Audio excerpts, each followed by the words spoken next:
Good. You're good. Well, that was fun. The Cam Newton era in New England was a blast. I can't believe some people actually thought Newton was going to have a better season than Thomas Edward Patrick Brady. What a bunch of fools. We'll get into that. It was an all-time clunker for the New England Patriots. We got all the numbers. It's bad. It is bad. For the first time in the Belichick era, I'd say, they've hit rock bottom.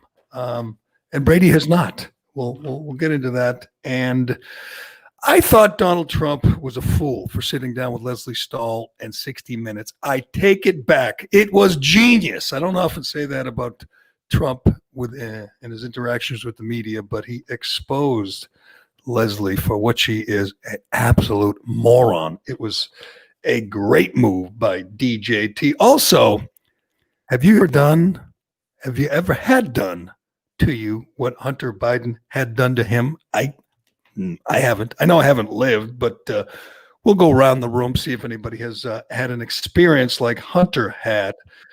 This female friend on the latest Hunter Biden video to break. Plus, Chelsea Handler has a warning to her African-American friends. If you vote Trump, essentially, if you vote Trump, you ain't black. We'll play you that racist hag's latest screed, and little back and forth with a Boston reporter about why Mookie Betts left Boston. I gotta say, I didn't know. I didn't realize it was my fault. Now you've done a lot. You've killed Aaron Hernandez. You got rid of. What can't you do, Jerry? That's a good point. We'll get into all that on the Callahan podcast today. Brought to you as always by DCU. Do you love your car but hate your car payment? Who doesn't? Well, it's no problem here, right? Refinance your car today with DCU, and they can help lower your monthly payment, lower your interest rate, or both. Applying is easy, and their loan experts will help you find the loan term, the payment that fits into your budget. Get out of that high-rate loan and get the interest rate and the payment you deserve from DCU. Learn more and apply today at dcu.org/refinance. Insured by NCUA. Membership required. All right, you heard him. It's Turtle Boy. Turtle Boy is back. Dave Cullinane is here after fighting, for my honor on Twitter with not Boston Globe. What is Gasper now? Not Globe. Channel 5, which is really strange. Local TV guy, I thought TV was about, like just the news. Like, why can that guy then go share his opinion, which is... I don't know. Have you seen him? I haven't seen who even watches any of the local TV stations. I don't even know who the people are anymore, but he, fell into line with everybody else and said, Mookie Betts left here because, the climate, the racist climate. And I've said this 1,000 times. I'll say it again before we get to, the Cam Newton era, which pretty much seems to be winding down fast. We'll mention this. Mookie Betts left. The reason he left is he hated it here. He didn't want to be here. It didn't really matter how much the Red Sox offered him. I mean, I'm okay blaming the Red Sox for letting the second best player in baseball walk away, and good luck to Mookie. He's probably going to win a World Series. Is game 6 tonight? When is game 6? I don't even know. I don't think it's tonight. I think it's tomorrow. Tomorrow? No. Yeah. I watched about an inning last night. It was great. The Tampa Bay tried to steal home. Guy in Tampa just decided to steal home. It was stupid. He was thrown out, but it was fun. How often do you see a guy try to steal home in the World Series? I'm rooting for Tampa, but either way, the Red Sox look bad, so I can't lose. But Mookie Betts left, and because he didn't like it here and wanted out, they traded him. They could have waited and let him walk away as a free agent. It wasn't much the Red Sox could do, and I guess Chris Gasper from local TV station, former Globey, said that it was some radio guys, or it was the climate, the tone that we set in the city because we did not believe Torrey Hunter. Adam Jones. No, I think we're talking about Torrey Hunter. Oh, it's both. Okay. I don't believe either of them, but Adam Jones is 1,000 times more believable than Torrey Hunter. Right, but you guys weren't on the airwaves when Torrey Hunter happened. No, so but that was Gasper's defense, right? So he starts by talking about Adam Jones, right? The irrelevant radio guys make a comment questioning that situation. So that's why Mookie left. And then to back up his point later in the day, he uses a press release about Torrey Hunter. So he's mixing the two stories. Torrey Hunter just made up a story about Boston, said a group of kids were chanting the N-words and the adults all around them were laughing. Just completely made it up. Nobody believes it. Nobody in the Red Sox front office and ownership believes it. But they put out this lame press release because they're the biggest pandering pukes in the world, saying Torrey's experience is real, not true, not supported by facts or evidence. They know it's not. They know it's not. I know for a fact that they don't believe him. How do you know for a fact? And the evidence Chris Gasper from former Globey, typical Globey gives is that press release. That's evidence that what Torrey Hunter said was true. It's laughable on its face because they don't even say it's true. They just say they had 7 complaints last season at Fenway from racist comments. The Boston Red Sox, if you're wondering why nobody likes them, nobody roots for them right now, it's because there's never been a professional team that has done more to denigrate their own fans. I mean, these are loyal fans, or they used to be. And at every turn, the ownership of the Boston Red Sox calls them, their loyal customers, their fans, their supporters, racist. They don't need evidence. They can make it up. But they never fail to point out that their fans, Boston fans, are the biggest racists in the world. All I've ever done is defend them when the evidence is really flimsy, like with Adam Jones, and then more so with Torrey Hunter. They're using the Red Sox ownership because they know when they make up a story about racist kids chanting the N-word and all the adults around them laughing, which anybody and everybody who goes to Fenway knows, that's totally made up. Everybody knows. Chris Gasper knows that's made up. I mean, Chris Gasper's evidence that he pointed out, he just says he tweeted out reality check, and he gave a June 10th press release from the Red Sox in the middle of the George Floyd protests saying, Torrey Hunter's experience is real. Like, there's no evidence there whatsoever. He just tweeted out a cliche little thing that the Red Sox just spit out saying racism is bad. Like, what he says is real. We should believe survivors. And that's not evidence at all. What are you talking about? But also evidence, there's 36,000 witnesses that were in the stadium that day, and not one has heard it. No. But also to think that the best player in baseball would base his decision off 2 radio hosts just simply questioning the situation, take away whether it happened or not, just simply asking the question, is one of the most ridiculous takes probably in the history of Boston sports. But it's the woke take, it's the Globe take, it's the safe take to say, oh yeah, and you wouldn't believe it. I mean, I commented on it I know you did, Dave, and you did, Turtle Boy, on Twitter, and you get a bunch of responses, and half of them, you never think anyone's racist. Believe me, there are racists out there, and I'm like, oh yeah, sure. Well, of course there are, and of course it's happened before at Fenway. I know the history. I know what Pinky Higgins did. When Jackie Robinson tried out for the Red Sox, he didn't even get a shower afterwards. He said, get that N-word off the field.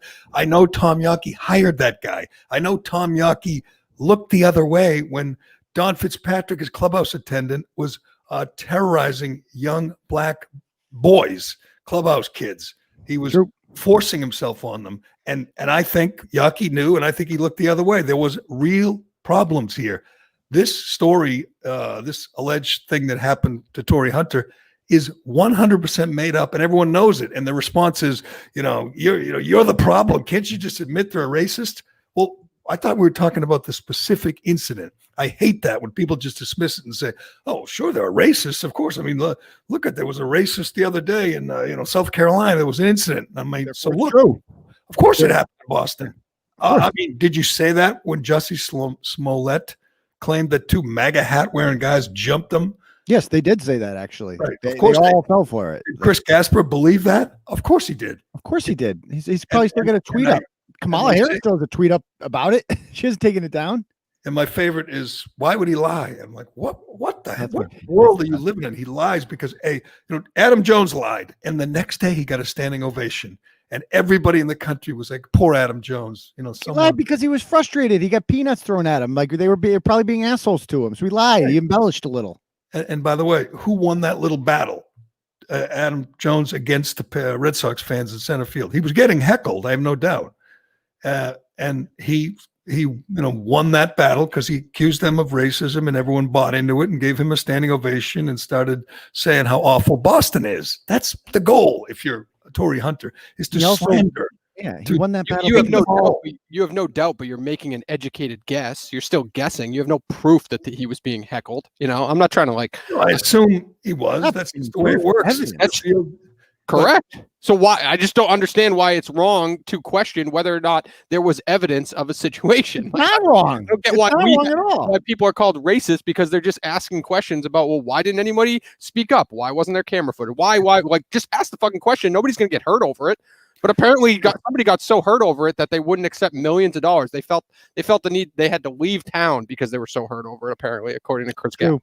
True. I just think, Mookie Betts is a good, he's a simple country guy. I thought he was going to go back to Atlanta. He didn't like the city. He didn't like the culture. He probably didn't like ownership. Nobody does.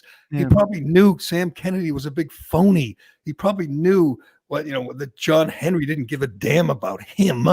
He didn't care. I mean, he probably knew, Tom Warner is the guy who. Correct me if I'm wrong. Mookie Betts was traded. Yeah. He was traded. So Jerry Callahan did not trade Mookie Betts. The Red Sox management did. Maybe you should ask them, why did you trade your star black player for nothing? Huh?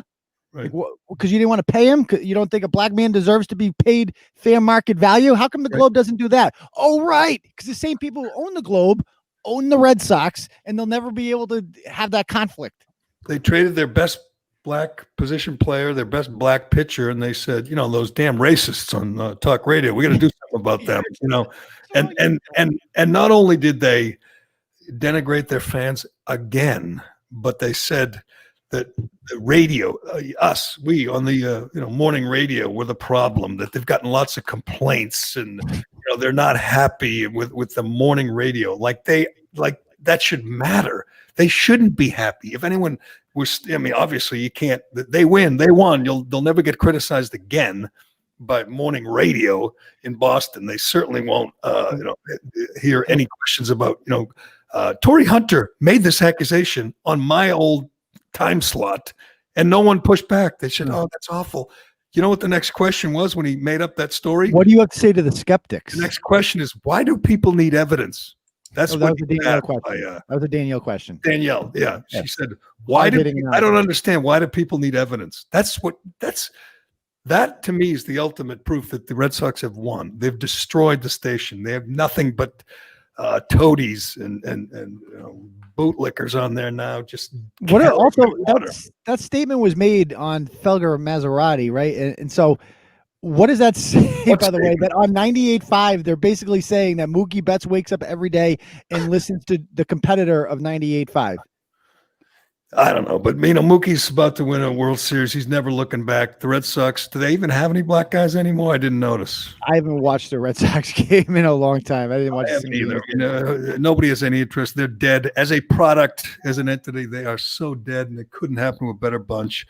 I guess that's the number one show in this city. Like, could you imagine that somebody was on the phone? What are we talking about? What show? The Felger and Maz. Like, somebody's making that statement and nobody in the room being like, "What the fuck are you talking about, you lunatic?" Yeah, that's where I thought Gasper just said it on Twitter. I didn't know he did it on the radio. Yeah, that's the initial clip that Dave played, and he's talking to Tony Maz, and Felger, Mr. Edgy Tough Guy, he didn't have anything to say about that.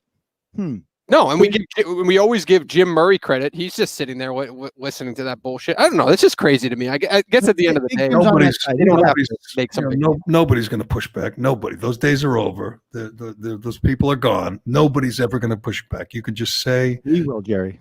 Yes, we will. Here on the Callahan podcast, we will do our best to push back. I tell you what, I was looking forward to the Cam Newton era in New England, star black quarterback who dresses like a lunatic, a lot of personality. I got a question for you, Colin, a radio question. Yes. Is Cam Newton still the best interview in Boston history? Well, let's see what he has to say today. Maybe he'll be an open book, and maybe he'll take the blame.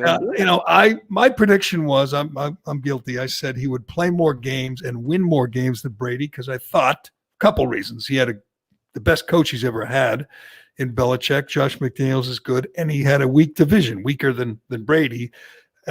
He hasn't even started playing. They haven't played the Jets yet, I mean, and it We seems still have like 3 of the 14. We still have the Arizona Cardinals, who looked pretty goddamn good last night. Yes, The they Rams did. we still have left. The Ravens we have left. Like there's the Bills twice. the It's Bills not this getting any week. easier. And right now they're trailing the Bills by 2.5 games in the standings already. I think that was the most disastrous day in Foxborough since before Belichick and Brady, since Rod Rust was the head coach. What you saw yesterday in Foxborough was a debacle, a disaster at any level. I mean, you can look at in the last 3 weeks, New England has 11 giveaways and 2 touchdowns. I mean, and the giveaways, Jerry, they're not even close. Like the throws Cams are making are like backyard football. Like high school, a quarterback would just shake his head and say, Jesus, that wasn't even close. I was going to rate the 3 picks and say which was the worst. I can't tell you. They were all absolutely awful throws. Awful. The one off Edelman's hands was it was behind him, was a terrible throw, but at least there was a receiver who could touch it. The other 2, there was no receiver who even came close to touching it. It was one of the worst games. I know he was 9 for 15. One of the worst games I've ever seen a quarterback play. And I'll tell you the most alarming thing. It's the first 3-game losing streak in 18 years, which is incredible in the NFL. 18 years. They got embarrassed by a team that had no Nick Bosa. Oh, Joey Bosa. No Nick Bosa. No safeties. They lost both their safeties last year. They're missing all their running backs. And all these fill-ins, nobodies. And by the way, who's Wilson Jr.? Anyway, Jeff Wilson Jr. Best running back in the NFL, apparently. That's running back on the team. Where did he? I don't have him on my fantasy team. I wish I did, but I mean, this guy's running through them like nothing, like they're not even there. The worst home loss in Bill Belichick's Patriot tenure, which, if you haven't checked lately, is okay. That's got to come with an asterisk, though. With the home, stop with the home. Like home doesn't matter if the stadium's empty, Jerry. Well, it's not the best home field advantage, but they certainly have great numbers. There's no one in the stadium at home, and I'm not sure if this is good or bad. You tell me. I'm looking at the stats for Cam in the NFL. He's 27th in QB rating. He's 29th in yardage and 33rd in touchdown passes. So there's 2 quarterbacks on one team. There are 32 teams, and Cam Newton, your former MVP, your star. Is that the Bears? The Bears have more. Is Trubisky and Foles have more touchdowns than him? Is that what it is? I mean, he's. How are you 33rd in a 32-team league? Backup guys, yes, guys who filled in. Let me go to TDs. It's got to be the Bears. And tell you who he's. Cam Newton is tied with Brett Rippon. Oh, that guy, he's good.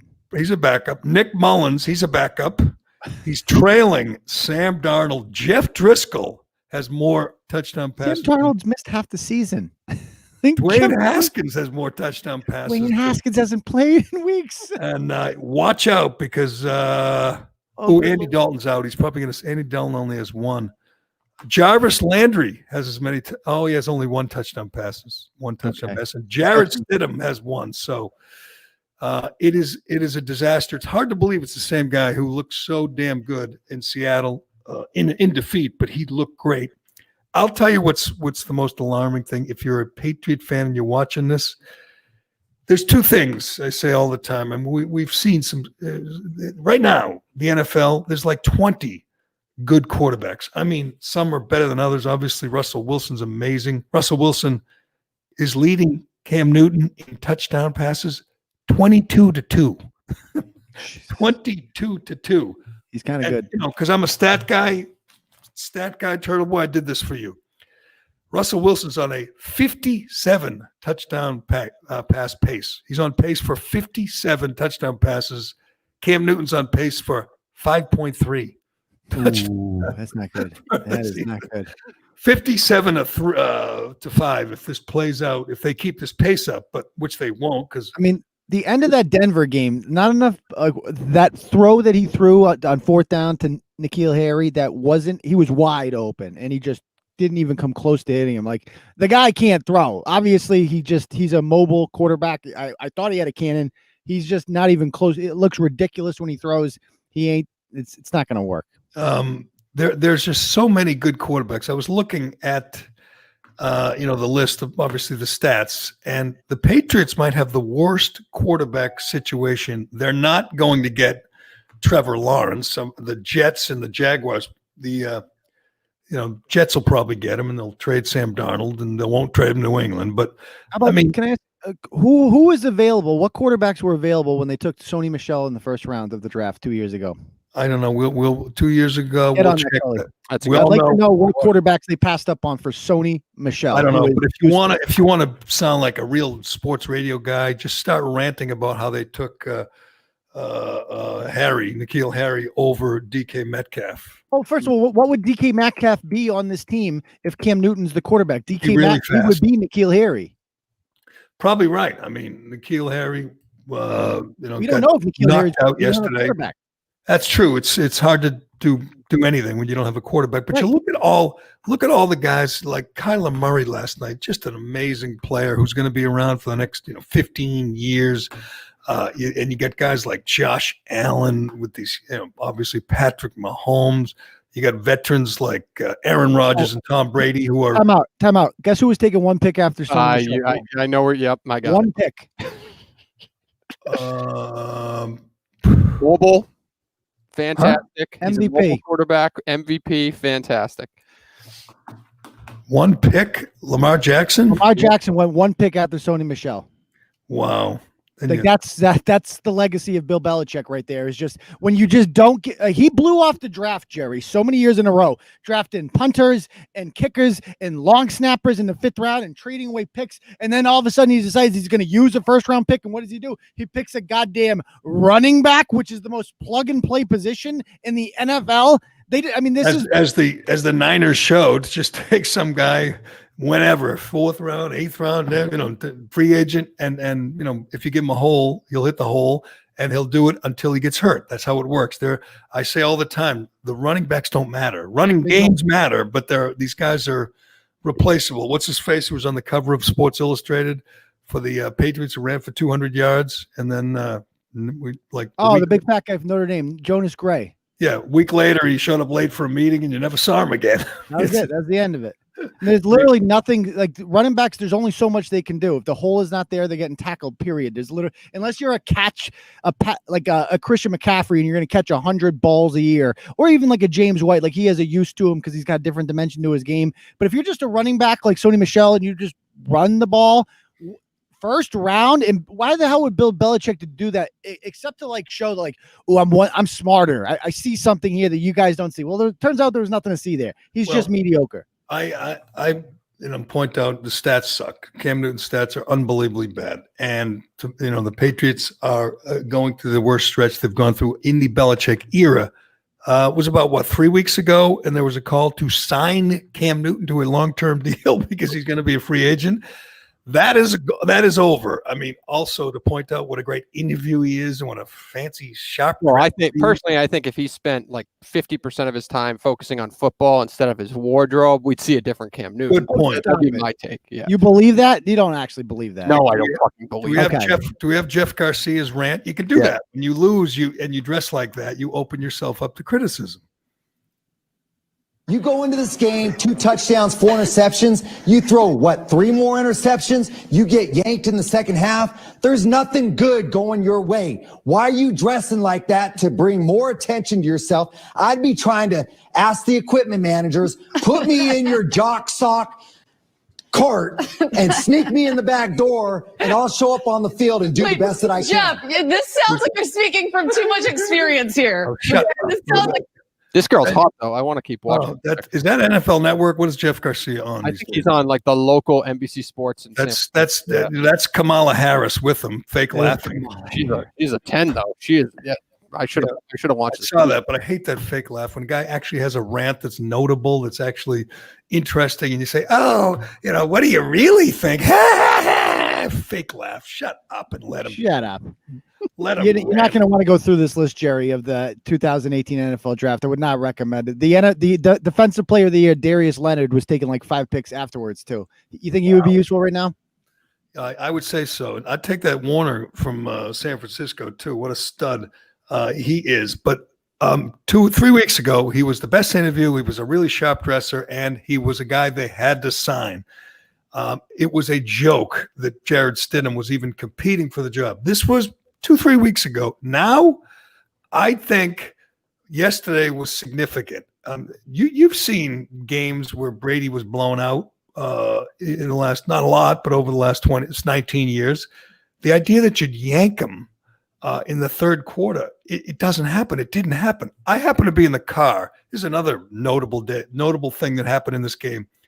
I have not heard a Patriots game on the radio in 20 years. I didn't even know what the guy sounded like who's on with Zoe. I mean, I just watch it on TV. I have no. You thought you'd hear Gil Santos again? But it was such a bad game, and it was not competitive, so I had things to do, and I was in the car. And as soon as Newton threw his third pick, a terrible pick, Zolak was saying, "Get him out of there." And I'm going, "What?" He says, "Get him out of there. Sit him down." I'm like, they're not really sitting him down already in the third quarter. And lo and behold, he was right. Belichick walks over and taps him and says, "You're done." And Newton, I guess, didn't care or whatever, didn't get upset. But that was a guy who was so bad, he was yanked in the third quarter. And the guy who went in for him didn't look any better.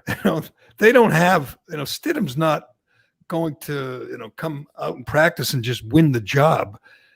After the game, Belichick was asked about Newton, and he said, "Yeah, absolutely. Is he still your guy?" And by the way, Belichick grunted for 10 minutes, and there was all kinds of dead air. I saw the press conference, and he was typical Belichick. No answers, no nothing, except when asked if Cam Newton's still your guy. And he said, "Absolutely." And you know what? He has to say that. He has to do that. If he makes a switch now, goes to Stidham, say Stidham looked good, and again, he didn't. He looked terrible. He threw another pick. He looked very uncomfortable in the pocket. But if Belichick says, "Yeah, we're going with Stidham," what happens to Newton? I mean, no, but you're not going with Stidham. I mean, the season is still salvageable, believe it or not. If you can beat the Bills, 7 teams get in the playoffs this year. It's a little different. If you can beat the Bills this week, that would be obviously very big. And Cam Newton does give you. Without Cam Newton, you're not going to beat the Bills. You just have to hope that the Cam Newton from the Seahawks game comes back. Right, but you lose him, mentally, emotionally. If you say we're going with Stidham, you're a backup. Yeah, you can't do that.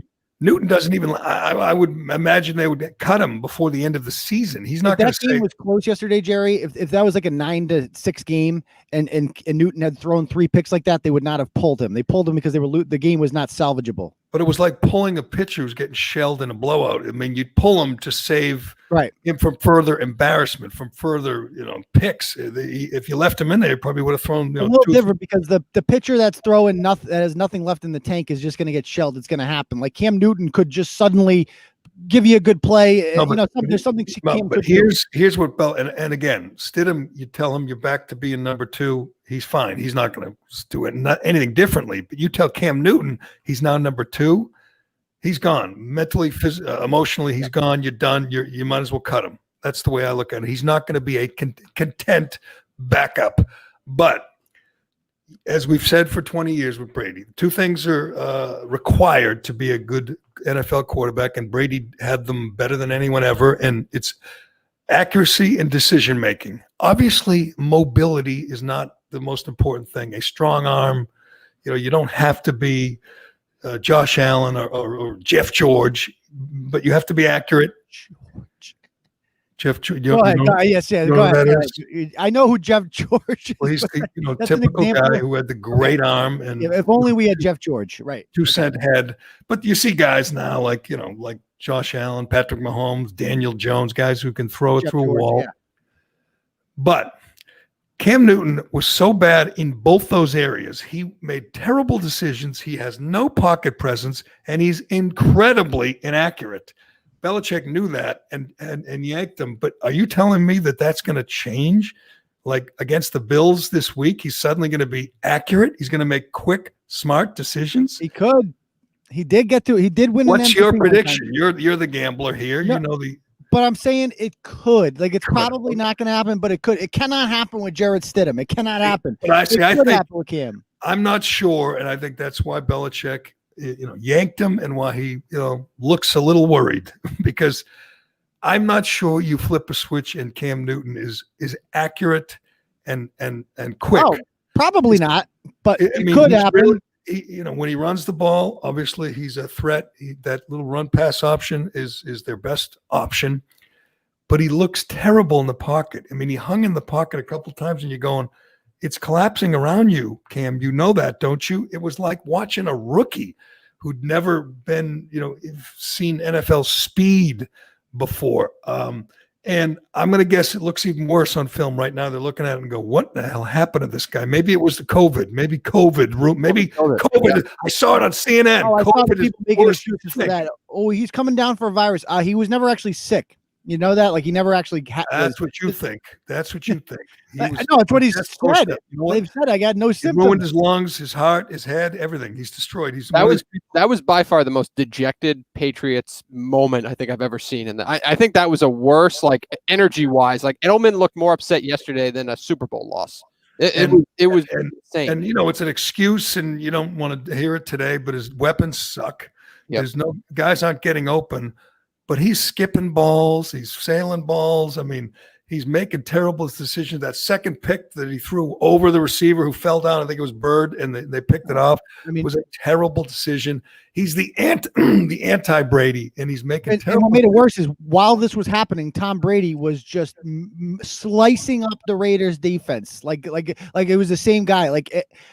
Do we admit now that this was a mistake? We should have held on to Brady for 2 more years. I think it's close to that point, but I predicted before the season is you can't just make a decision on Brady yet, because when you're old, and we saw it with a number of guys like Peyton Manning most recently, when you get old, when you're over the hill, that really shows up late in the year, November, December, because it's the wear and tear that ruins guys in their 40s. It's the inability to recover and heal up like you used to. I don't know how often he got hit yesterday. I was just watching the red zone, so I didn't see every play, but he's going to get hit. He's going to get banged up. There's going to be some struggles in December. That's my prediction. But yes, it's not too late to say he's much, much, much, much better than a 31-year-old Cam Newton. I know you want to get to foot job talk soon, but just quick take. Do you believe the bullshit by Bruce Arians saying that it was his call to get Antonio? Oh my God, Tom Brady had nothing to do with it. That's incredible. If Brady continues to win and put up 45 and throw 4 touchdown passes, he can be the GM. He can make the calls. That's fine if you're winning. But if Antonio Brown comes back and he joins them, I guess this week, and it blows up on them, it is going to be the most embarrassing thing in Bruce Arians' life, because we know he's on record as saying it's not a good fit. We don't want him. He got overruled by his quarterback. Brady signed Antonio Brown. That's what happened. And again, if you're Brady and you're winning and you're scoring 45 and you're, among the league leaders and everything, and you're, doing what you're there for, doesn't matter. You get to make that call. What a greedy bastard, huh? Like you already have Mike Evans and Chris Godwin, 2 top 10 quarterbacks on your team. Gronk is still functional. Like you still can get the job done. Like you have Leonard Fournette, and you need Antonio Brown too. You son of a bitch. See, I tweeted this and took a lot of grief. Obviously, Cullinane disagreed, but you're missing my point. I don't have a lot of friends. You said that several times. I was with a group. I was with I don't know, 6 or so friends a couple of weeks ago, and I was surprised. They were all rooting against Brady, and they love Brady. They love what he did here, but there's a feeling like he's overdoing it, like forming a super team and, getting a little greedy, like you just said, and they don't want to see him, kick ass for the next, 10, 12 weeks while the Patriots struggle. So they're not rooting. They love him, but they're not rooting for him. I got so many people tweeting at me, say, I root for him. I love him. We're rooting for Tampa Bay. Obviously it's split, but it makes it much, much worse, as you say, when you're watching Cam Newton struggle. You're watching this team, this Patriots team just hit rock bottom. I mean, there are only 2 teams with longer losing streaks, the Jets and the Jaguars in the NFL. They have lost 3 in a row, and they're playing Buffalo, and suddenly the division doesn't look so easy anymore. It just looks like it's going to be a long year. And every time Newton throws a pick or skips one in the ground, you say, boy, maybe a 43-year-old Brady wouldn't have been such a bad idea. I don't think it's probably split. If we did a poll, it's probably split on people. Are you rooting for Tampa Bay? At the end of the day, Jerry, there's only so much of my time with the election coming up that I can even give a shit. Like, the thing is, I'm just over it. Like, I'm so much more into the election in 8 days than I am to the New England Patriots. I don't know about you. But it reminds me of, LeBron James putting together a super team in Miami. Nobody rooted for them. I mean, it's like, it's like rooting for Alabama. He gets all the best recruits. You're rooting for Nick Saban, rooting for Tom Brady now. You might love the guy, but it feels like, I don't know, like he's a little greedy, bringing in everybody, bringing in Gronk and Antonio Brown and anyone else he can get his hands on and loading up.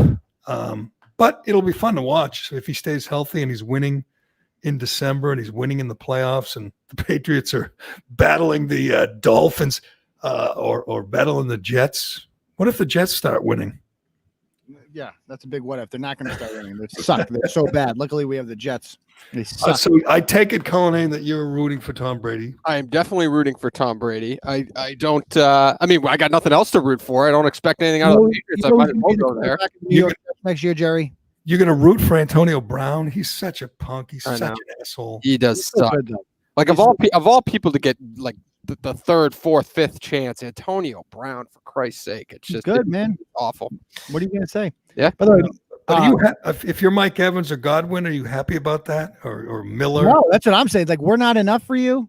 Like, whoa. And you know what a prima donna asshole he is. That if you got to get him the ball, or he'll be bitching. And I mean, Brady knows that. So we'll see how that goes. I'm telling you what, they're the most watchable team in the NFL. Well, there's a lot of them. Seattle, Arizona. Arizona's a very watchable team. Kansas City, man, there are some teams that are really watchable and exciting and interesting. And the New England Patriots, for the first time in 20 years, aren't one of them. They are bad. They are boring on both sides of the ball. The defense was terrible.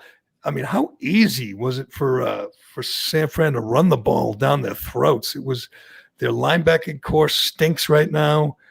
Speaking of down their throats, Jerry, have you seen the Hunter tape? I have, but apparently you haven't. I got that on my list. I know Cullinane saw it. I'm just watching the clock. I got remote learning. We haven't even talked about Hunter yet. We're talking about sports. You got plenty of time. I'm watching the clock. And if you have to leave, just leave. Go tell your kid about Hunter Biden. Because it's like history. It's a history lesson. Tell your children, tell all your children's friends, tell them about Hunter Biden and what he's done, to embarrass the family. But it's incredible. It's getting a little frustrating. I'm watching, again, Trump with Leslie Stahl in 60 Minutes. And I thought it was stupid that he sat down with her. She's the enemy. She hates him. CBS wants to defeat him.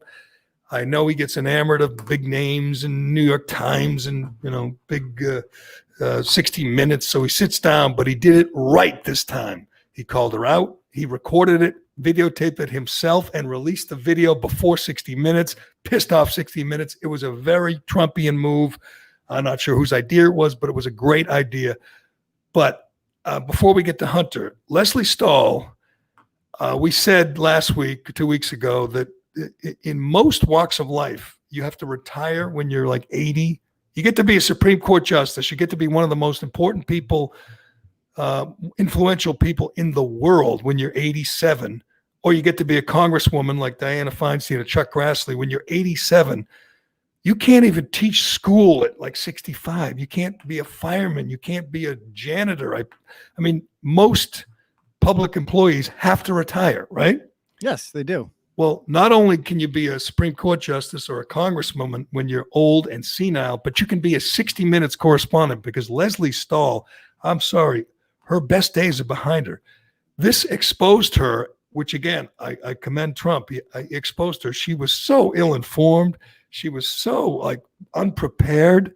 She was terrible. I mean, she's literally going, he says, we have the best economy whenever I had. And she goes, that's not true. And he goes, what? Yeah, it's true. And then he talks about they spied on my campaign. Oh, they did not. That's her response. I mean, This has not been vetted yet. The Right, New York Post verified. story has not been vetted. It's like, isn't that your job? Isn't that what the media does? Well, let me vet ask you this. You watch the media as close as I do. When have you ever heard them say, we can't do that story? It hasn't been verified. Yeah, well, the Atlantic Verified. story, they literally like 3 weeks ago were running with the story that Donald Trump was saying mean things about dead soldiers because an unnamed source with the Atlantic said so. Right, and everybody knows they just made it up, but they ran with it anyway. And Biden used it in the debates. They played a Melania tape that her friend, secretly recorded. They ran with his tax returns, even though it's illegal.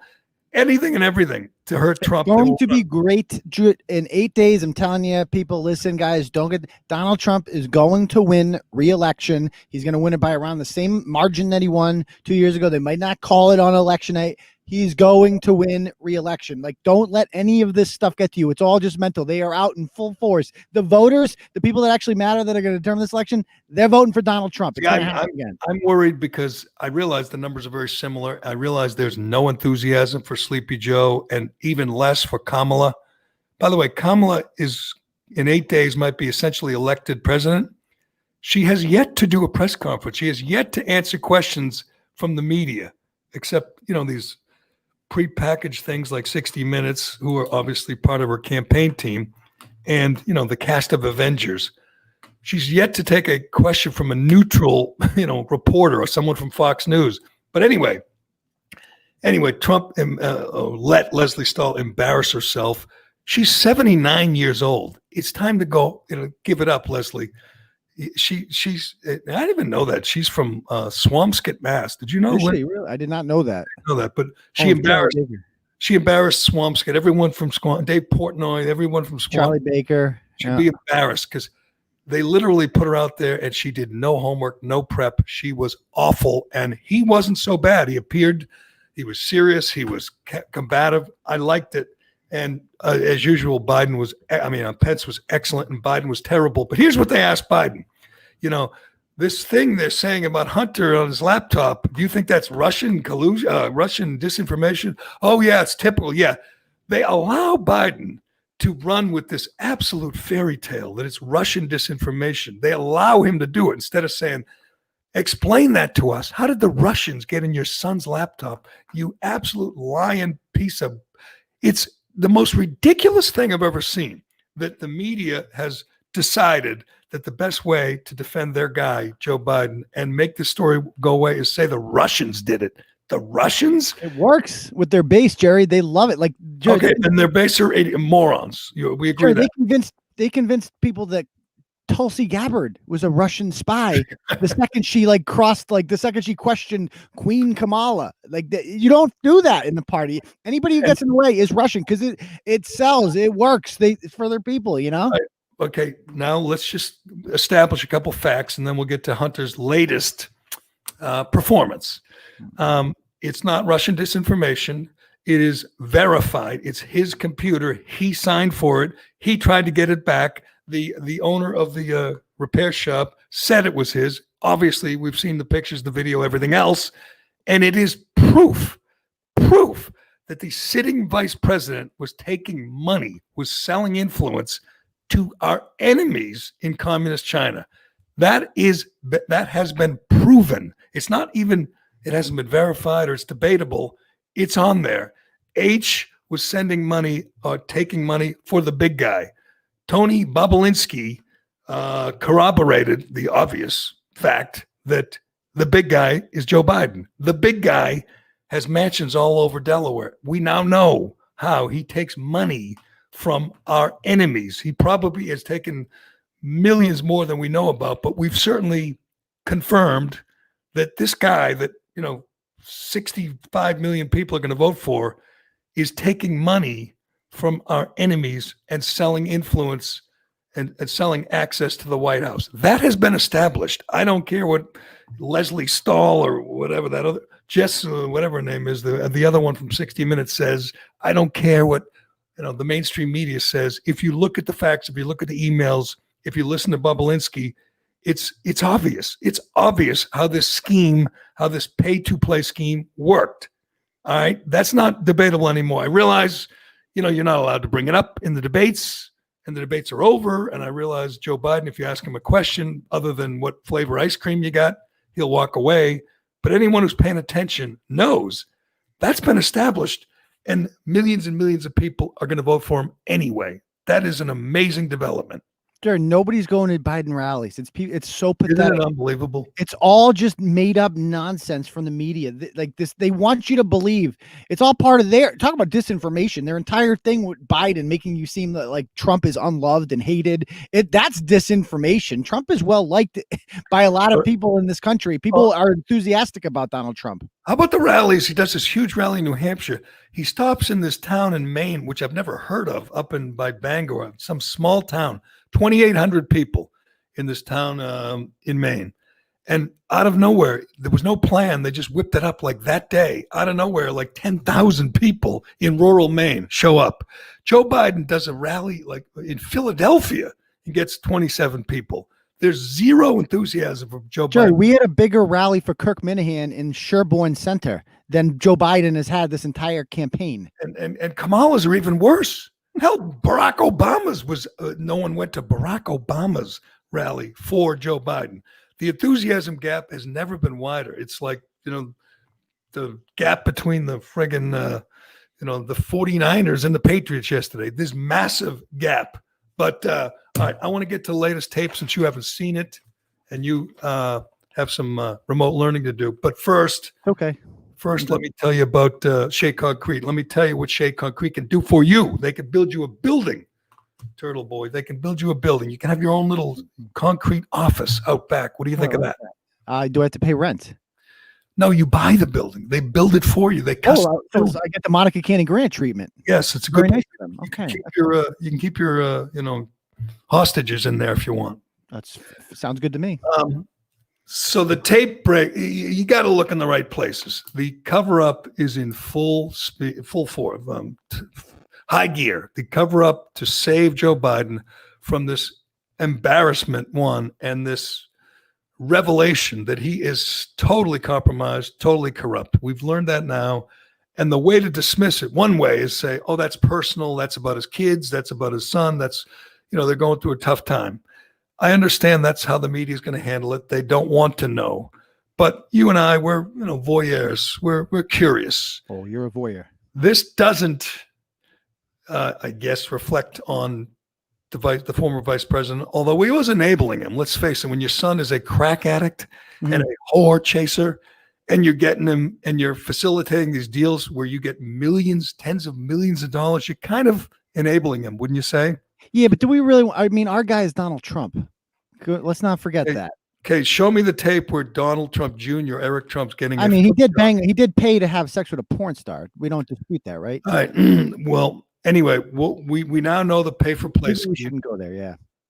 But we're going there just. We'll stick with the corruption, but the sex. I don't know if we want to do that. If we want to start sex. Why not? Are you Our guy's approved? Donald Trump. Our guy's Donald Trump. Jerry. So what? You could still vote for Biden. I'm just saying, if this were a Trump child, if this were Don Jr. or Eric Trump, it would be 24/7 on CNN. They would be showing you this video. But not a single person's vote would be changed by that. I feel like I'm doing the show. Reality. I feel like I'm doing the show with Anderson. People actually give a shit. Like, I was gonna vote for Joe, but then I found that Hunter had sex with a stripper, so now I just can't. Let me. I'll put the question to our fans on Facebook Live. Does anyone care about the latest Hunter Biden? We have a very unbiased audience. So I'm not saying it. That's how you decide who you're going to vote for. I have never. Is there a single person out there whose vote will be changed by the Hunter Biden? Up for a second. Go teach your kid. I'll ask Dave Cullinane, because I'm not that wild. I'm not that kinky. I haven't. I am. Go on. Ask me anything you want. I'm as kinky as. Have you ever gotten a foot job? I have never gotten a foot job. I'm not a feet guy. Feet gross me out. I just a yes or no question. No, I've never gotten a foot job. I've seen it on like a weird kind of porn, and it never does. It looks so weird. It feels like it wouldn't feel right. I don't want a foot job. So the latest video of Hunter Biden, which obviously all the big tech companies are trying to make go away, disappear. I saw Lou Dobbs tweeted out. That's where I saw it. Anyway, he's laying down. Good job, guy. That doesn't. He's laying, Lou Dobbs said, "Oh, don't knock it till you try it." He's laying down. He's smoking crack. This guy's 50 years old, by the way. He's smoking crack, and a woman. We don't know if it's a hooker. We don't know if it's a child. We don't know anything about her because they blur out her face. But she's got her feet around his little hunter, and she's stroking him with her feet. And I'm going, man, does it get any more embarrassing, humiliating for Hunter Biden? And I guess it does, because she wasn't doing it right. So he says enough, and he does it himself, not with his feet, with his hand.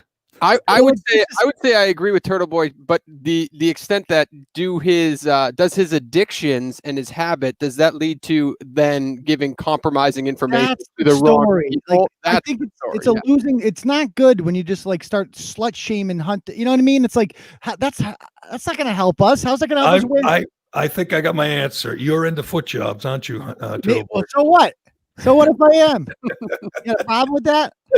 It's just not until you try it. I'm into anything down there. Anything you want to do down there. Go to town. I got a delicate question, and since we are not, on WEEI with a program director with a button under the desk and waiting for the general manager to come running and say, "Talk about the Red Sox," we could talk about this.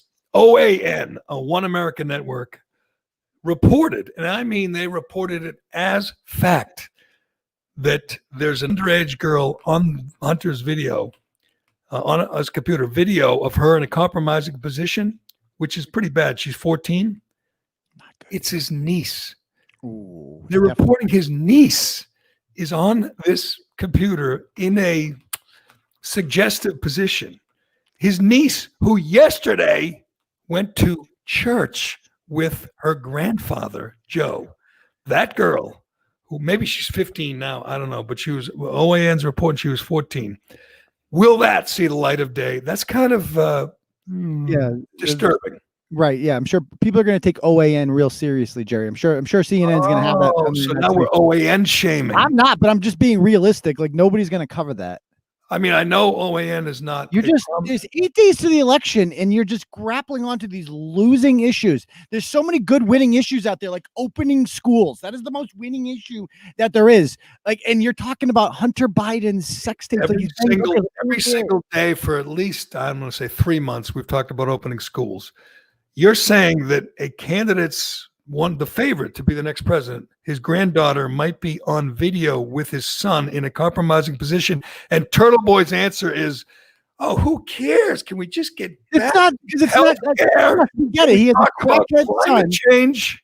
Yes, let's talk about climate change. Okay, what are we doing about the environment, Jerry? What are we doing about that? Did you know the sea levels are rising? Did you know that? Can we get back to the serious issues here? No, but seriously, if anything, there's a good portion of Americans out there, myself included, who are like, not so bad. Like Hunter's lifestyle, I mean, it kind of looks fun. Like you get to just be rich everywhere, travel the world, smoke crack, and hook up with strippers. Like that's the word. I mean, I don't know what she looks like, but maybe his 14-year-old niece is, That's not good, but that seems like that's not going to sell. I just don't think that's going to sell. I'm not selling anything to anyone. Jesus, should be. We're trying to win an election. You should be focused on selling it. Sound like Reince Priebus or something. I'm just telling you the stuff that people don't get to see or hear if they follow the mainstream media. They miss this kind of stuff. Anyway, okay, we'll move on to climate change.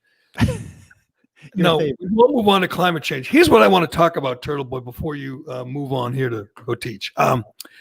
I think, and I've heard this from all my favorites, including my Congresswoman, Ayanna Pressley, and AOC, and Liz Warren, we have a real problem with voter suppression in this country. And yesterday, I went out, to see it myself, and some of the 60 million people who voted, and some of the people that waited in line for like 5 minutes, they really feel like their vote has been suppressed. I see the problem, don't you? Yes, it's been so ironic. By the way, and these lines, they realize they're amplified by the coronavirus, right? 60 million people have voted early, which I think is unconstitutional, which is wrong. You're not supposed to be voting before we have all the facts. Hell, 50 million people voted before the debate the other night. It's just ridiculous. And somebody was tweeting, one of these typical left-wingers, it might have been, one of these Jimmy Kimmel, Jimmy Fallon type lunatics, saying that voting is too difficult. might have been Ayanna, somebody, and I'm like, too difficult. There's very few things in life that are easier than voting. Wouldn't you agree?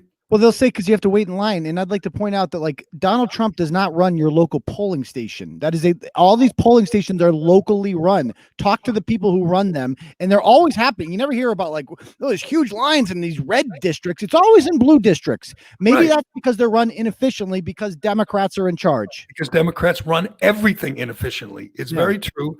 It's always in blue states and blue cities and blue districts, and if there's a long line now, just wait and go the next day. You can vote for a month. Why would you wait in line? Why would you wait in line for more than 5 minutes if you can go anytime for a month? It's just absurd. You can't argue. You can't say 60 million people have voted already, and we got a problem with voter suppression. Voter suppression is just like Russian disinformation. It's made up out of whole cloth. It's advanced by useful idiots in the media and morons in Congress like AOC and Ayanna Pressley. They advanced this myth that there's voter suppression. There is none. There's much, much, much more voter fraud. And Joe Biden, by the way, even admitted it. Can you get that sound for me, Cullinane?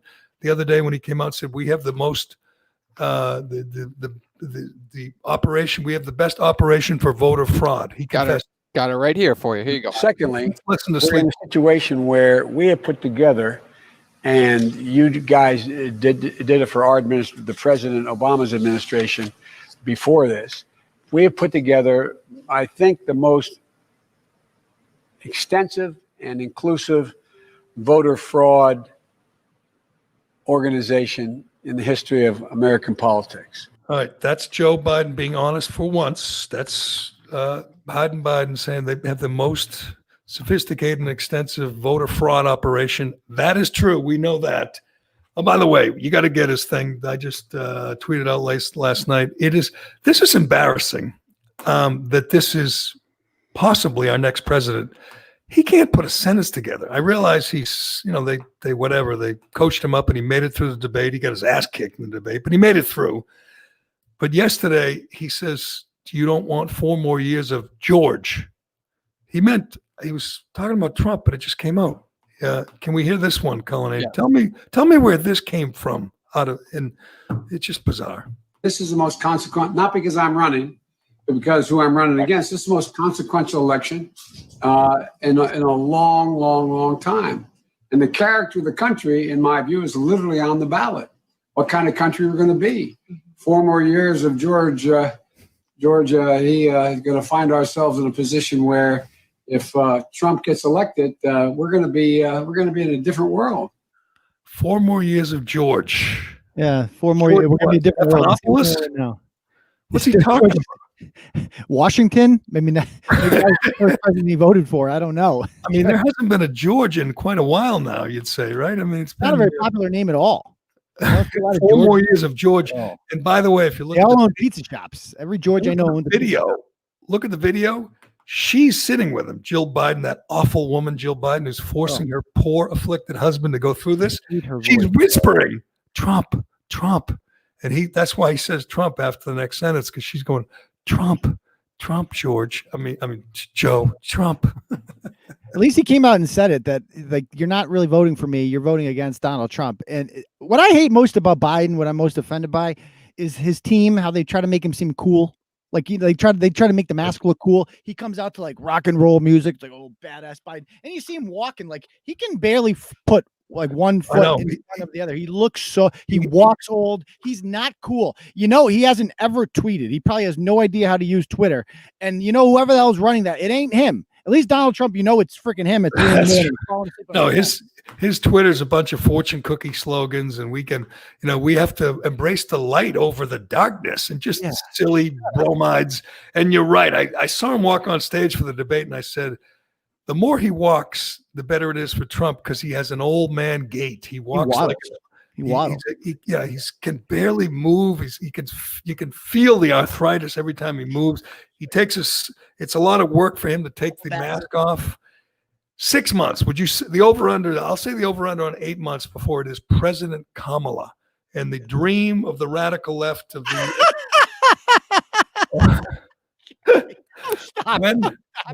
when does Biden step down and Kamala take over. 8 months is your over-under. Oh, Jerry, stop it. Joe's going to be president the whole term. You stop. No, it'll be like 3 months. 3 months. Yeah, it'll be real fast. It's from day one. I mean, she's clearly running for president. She's a terrible, terrible candidate. Terrible choice. She's in New Hampshire. She just laughs uncontrollably at anything. She's one of those annoying people. You can tell she's a mean girl. You want to talk about empathy. She doesn't care about anyone but herself. You can just tell. You can feel it coming off her. It's a terrible choice. I realize they backed themselves into a corner. They are, into identity politics, so they had to pick her. But what a dreadful candidate. And by the way, today we have to celebrate. I'll let you, before you go, enjoy this moment. 7 p.m. tonight. Judge Amy Coney Barrett is going to become Justice Amy Coney Barrett. And I'm going to think of Kamala. I'm going to think of Sheldon Whitehouse. I'm going to think of Ayanna Pressley. All these people, their day is going to be ruined. They're going to throw up in their mouths. They're going to be sick, because we have this wonderful new Supreme Court justice. She's 48, I believe. Only, look at the bright side, libs. Only 40 more years of Amy Coney Barrett. Only maybe 35 more years of Amy Coney Barrett. Thank you, Donald Trump. President Mitt Romney would never have pushed for a Supreme Court justice in the last 45 days like this. Never. So thank you, Donald Trump. And as you always point out, if the never Trumpers, if Bill Kristol and Steve Schmidt and Michael Graham got their way, these three, Gorsuch, Kavanaugh, and it'd be Sotomayor, and Sotomayor. That's what would all be radical lefties who thinks that kids should be, aborted up till their 8th birthday. That's who you would have on the Supreme Court right now. Fair. Instead, you have the wonderful ACB. I look forward to her taking a bow and taking her place on the Supreme Court. Great job, Donald J. Trump. All right, we'll let you go to your remote learning. You know what? I don't think kids should be back in school till we have a vaccine. Maybe not till 2022, Turtle Boy. So get working on that remote learning. All right, Cullinane, I think you have this, but my girl Chelsea Handler, two celebrities I want to mention before we go. Chelsea Handler, this washed up pickled hag, who is the most active celebrity in this campaign of anyone, tweeting, campaigning, making appearances on talk shows. And she said one of the most, you want to see a double standard, one of the most racist things ever, because 50 Cent actually thought for himself, used his brain. Curtis Jackson used his brain and said, under Joe Biden, I'm going to have to pay 62% of my income. He's got a lot of money. He doesn't want to give it all to the city of New York, the state of New York, or the federal government. It's he's voting on his pocketbook, which is fine. That's what lots of people do, and they should. The tax rate in these places, L.A., New York, wherever 50 Cent earns his money, is outrageous. He looked at that and said, "I'm with Trump." One of his former girlfriends, the hideous Chelsea Handler, wasn't happy about this and said she had to remind 50 Cent that he's black. You heard about my ex-boyfriend, right? 50 Cent and his support of Donald Trump. Yeah, what's going on between you? I saw your tweets and I go, wait, what's happening? Because you said he was your favorite ex-boyfriend, and then what does he do? He's supporting Trump? He says he doesn't want to pay 62% of taxes, which, by the way, isn't a plan of Joe Biden's. That's a lie. So he doesn't want to pay 62% of taxes because he doesn't want to go from being 50 cent to 20 cent. And I had to remind him that he was a black person, so he can't vote for Donald Trump, and that he shouldn't be influencing an entire swath of people who may listen to him because he's worried about his own personal pocketbook. So I haven't heard back from him yet, but I am willing to, seal the deal in more ways than one if he changes his mind and publicly denounces Donald Trump. I might be willing to go for another spin, if you know what I'm talking about. That's what late night comedy shows have become, I guess. Just putting on these washed up, these hideous liberals, Trump haters, and telling you how, black people have to vote for Biden. And He backtracked, right? Didn't he backtrack over the weekend and said he's not a Trump guy or anything like that? He had no problems with the headlines that he wasn't willing to pay the taxes last week, but then all of a sudden Chelsea Handler, Jimmy Fallon, and he has to backtrack. Some pretty prominent, African Americans have stepped off the reservation, and for good reason. They say, what are Democrats? Why do we relate to them? High taxes. Many Black Americans are religious and against abortion. Don't want an abortion clinic on every corner in a Black neighborhood. Kanye West has led the way. 50 Cent, and now. I'm sure you're a big fan. I don't know much about him, but Lil Pump has come out and endorsed Trump. Lil Pump's a Trump guy? Yeah, nice. Yeah, do you think Lil Pump has some sway in the Black community? Oh, much more sway than 50 Cent for sure. Lil Pump, that's a big endorsement. Yeah, that's huge. I often find myself on the same side as Lil Pump, and I'm happy about that. Lil Pump and me are in this together, so we're hoping. If you asked like some Black, devout Democrat, Biden supporter, why? They have oftentimes have a hard time articulating it. They just say, I hate Trump, but they don't really have a reason. I guess, they could be like any other liberal. They could want to get in endless foreign wars. They could want higher taxes. They could want real extremists on the Supreme Court. They could want him to pack the Supreme Court. You could have your reasons, but generally, it is. They just view Trump as the bad guy. And when you ask them to explain why, and you have someone like Kanye West or, Leo Terrell or Larry Elder, debating them, they don't have a lot of answers. These guys like Kanye or 50 Cent will give you reasons why they're supporting Trump. And the other argument is you're not Black. You can't support Trump. That means you're not Black. How offensive is that? How racist is that? She is just hideous. A vote, that's another reason you got to vote for Trump, because you can't be on the same side as Chelsea Handler. Ugh. But anyway, that's the latest for my girl Chelsea. I'm still waiting to find out where all those Confederate flags are up in Maine. I was up there the other day, did not see not one Confederate flag. She said they were everywhere, and I knew where she was staying. I knew where she was renting. There was not one. She lied, but you can do that. You can do that. I'll tell you what, though, this get out the vote mentality, like every social platform just pumping that into our face, putting Patriots votes on the field or whatever. Like, it's so overboard, for Christ's sake. Like, if you don't know that you should vote, then you shouldn't be voting. Well, I do this every year, election day, or at least every 4 years. I want to make my plea. I'll do this right now before we say goodbye. Before we wrap this up, I beg people out there, don't vote. Do not vote. If you don't care enough to wait in a little line, if you don't care enough to do your research, to prepare yourself, and you don't want to go in there and go through the trouble of voting, then don't vote. There should be no plea with people who are uninformed or uninitiated, don't want to take the time to understand the issues, the candidates, the referendum questions, then don't vote. Why do we feel like people, idiots and morons and brain dead people should vote? They shouldn't. Don't negate my vote if you don't know what you're doing. I think they should have PSAs where football players and basketball, baseball players and celebrities say, don't vote. It's not worth it. Stay home. They should challenge you. If you really want to vote, go vote. If you don't want to take the time to understand the issues and the candidates, then don't.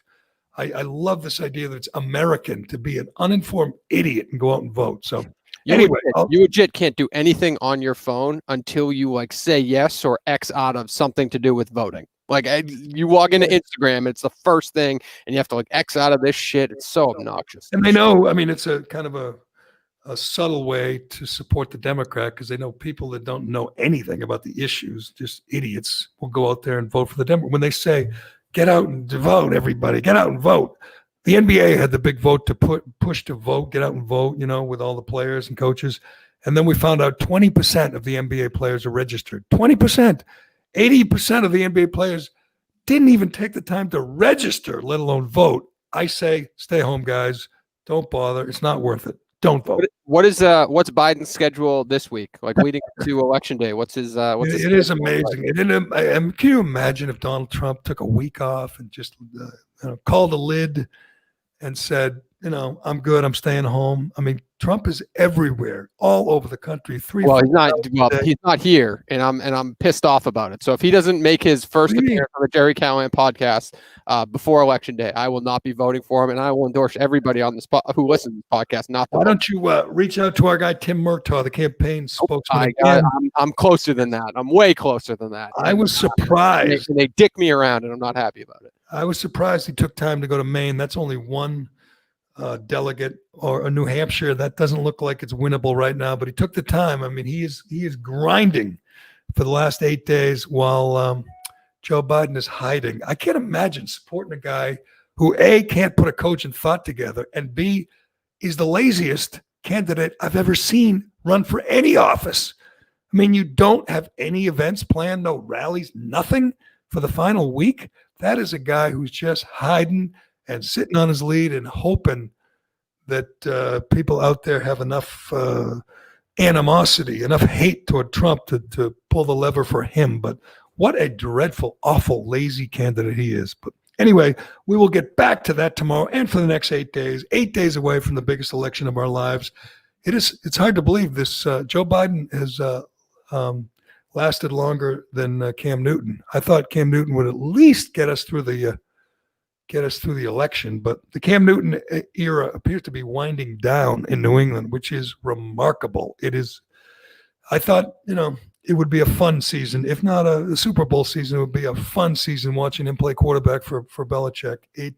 There was nothing fun about yesterday. Nothing fun about yesterday, but we'll see. They get the Bills. They finally get to play the Bills. We'll see if they are going to get spanked by a division opponent. Are they going to get knocked down by a division rival for the first time in 1,000 years? But we'll find out. Anyway, thanks to DCU and Shea Concrete and Allied Paving. And thanks to everybody for listening. Thanks to Turtle Boy for joining us. And thanks to Cullinane. Anything else? Did I miss anything? No, I've been distracted the whole show with that anchor at that Jeff. I thought you were distracted watching Hunter Biden get a foot job. No, well, all those thoughts are in my mind at the moment. Most people haven't seen it and they won't see it. You're right. Big tech is taking care of that. I wonder what the next video will be. I think Rudy Giuliani is going to be releasing a new video every day.